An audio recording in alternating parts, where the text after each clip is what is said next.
one hell of a game.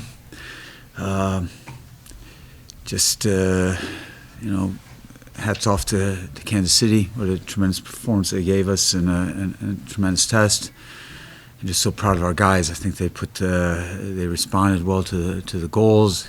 Coming back, I think the quality of football that they played was just really fantastic. Created some tremendous opportunities. They stayed there to the very end. Another big challenge going to overtime, and just a great goal. And I think we had some really good looks. So just very happy for the guys and for the program. So with that said, take it over, guys. Albert, you spent a lot of the game creating a lot of opportunities for your teammates, not necessarily yourself in the mix, but you were right there when it counted. Can you walk us through what you saw in that play and just the emotions? On the last play? Mm-hmm.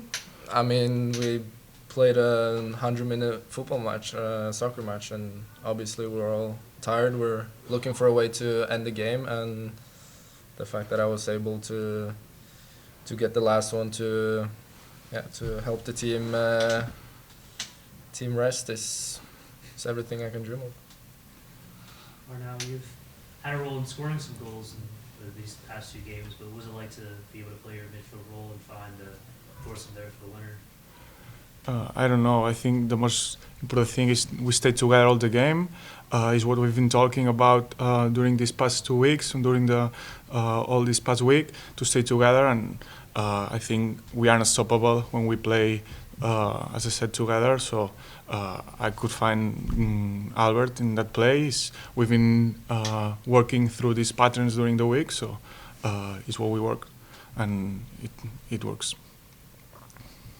Arnau, does it feel like you're playing your best soccer at this point in the season?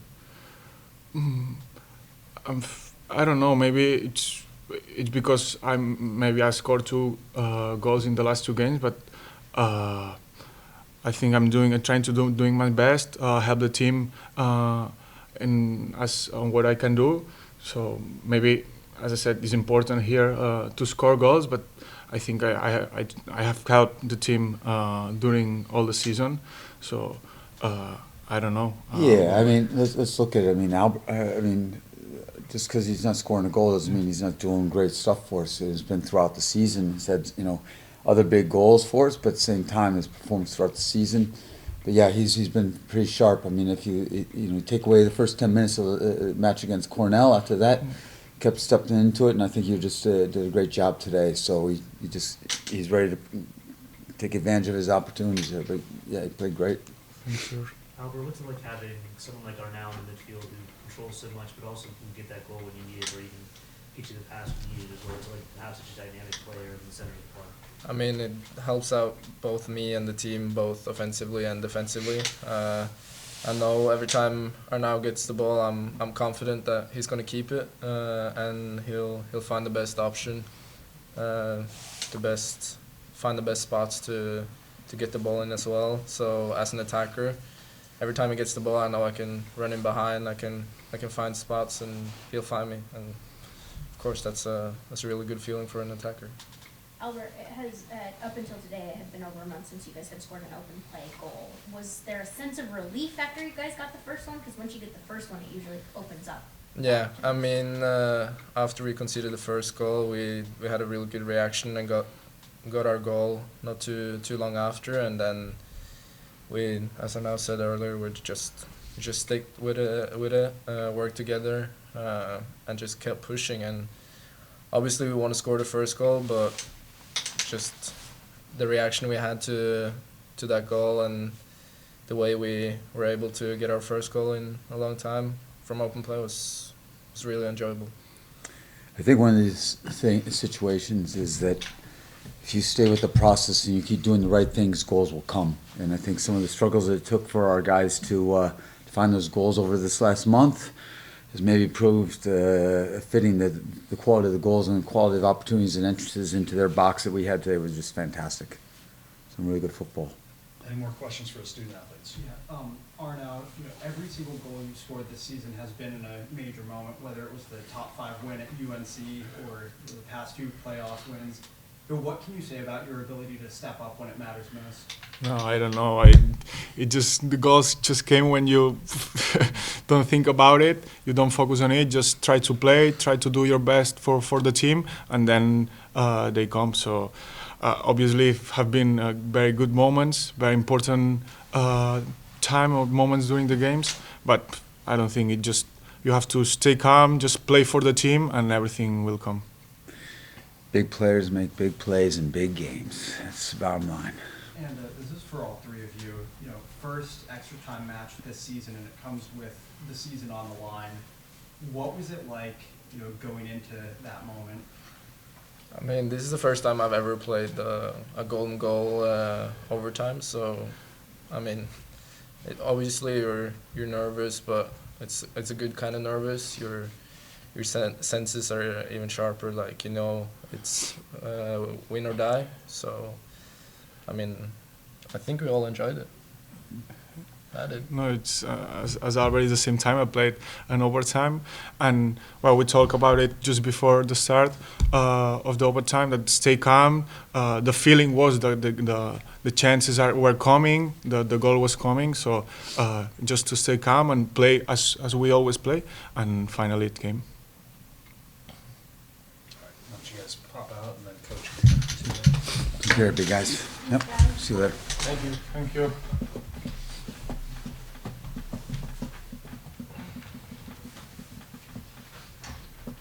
Questions for Coach? Coach, you've been big on Arnau all season. I feel like every time I've talked to you, you've brought him up. And so for him to have, you know, the goal in the last game, an assist today, and a goal today, what is it like to see him kind of thriving in these moments? I'm very proud of him. You know, like I said, we were very fortunate to find a student athlete like him that wanted to come and join us, and you know, that's why we brought him here. And I think he's adapting to, you know, college in the U.S. and college soccer. And as I said earlier, you know, big games, you know, big players step up, and I'm just really proud of him and excited for him that he gets that taste.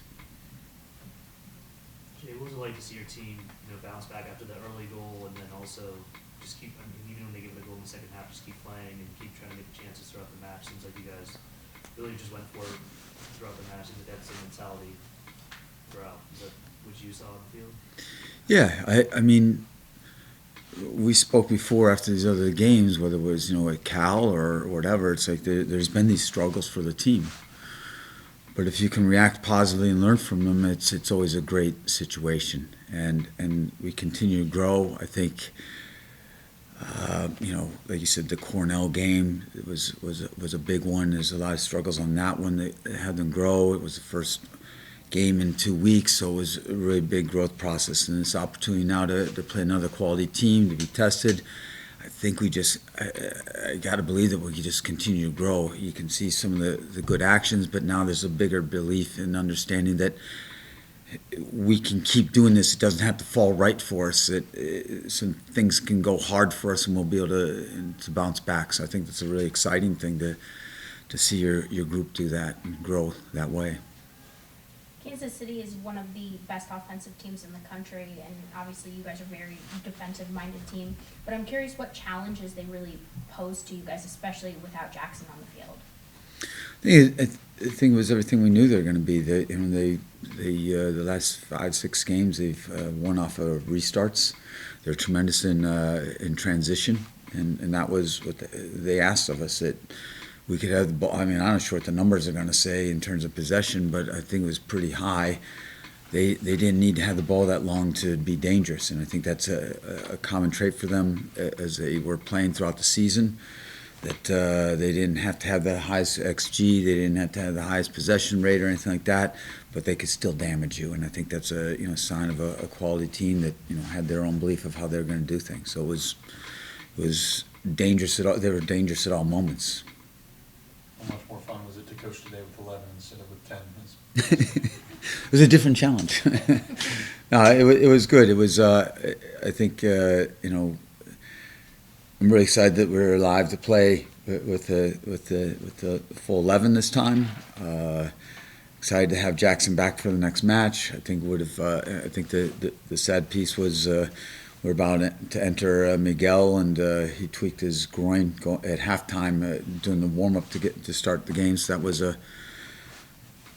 unfortunate there. I think that would have been another interesting tweak we would have been able to throw out there as well. How did you feel about your team's defensive performance against the Kansas City attack? I know 2 goals might be a little bit harsh, but at the same time, like, they did have a couple of opportunities. It was off the restarts, and they had sniffed. But I didn't look at the stats or anything like that. But we were always nervous and always respectful that they could break on you and that they could get a restart. But otherwise, I thought we handled it pretty good. Do you feel like to advance into the latter stages of the tournament, you need to improve defensively on set pieces, or do you feel like you just missed Jackson in that scenario? I think that if we win the whole damn thing, I'll still want them to get better and restart on set pieces and defensive set pieces. You had Michael Sullivan guarding their Best Player Summit League Offensive Player of the Year, like Kioska. What did you like about that matchup with Michael and Kioska for the game? Well, I think it was. I don't think it was a man-to-man marking. I think he floated into Nicky's spot as well. But I think, once again, hats off to Mikey this whole year, playing in different spots and just doing what's best for the team. And he's just been such a quality, player for us, leader for us. I mean, he did a great job against a really good player, a dangerous player.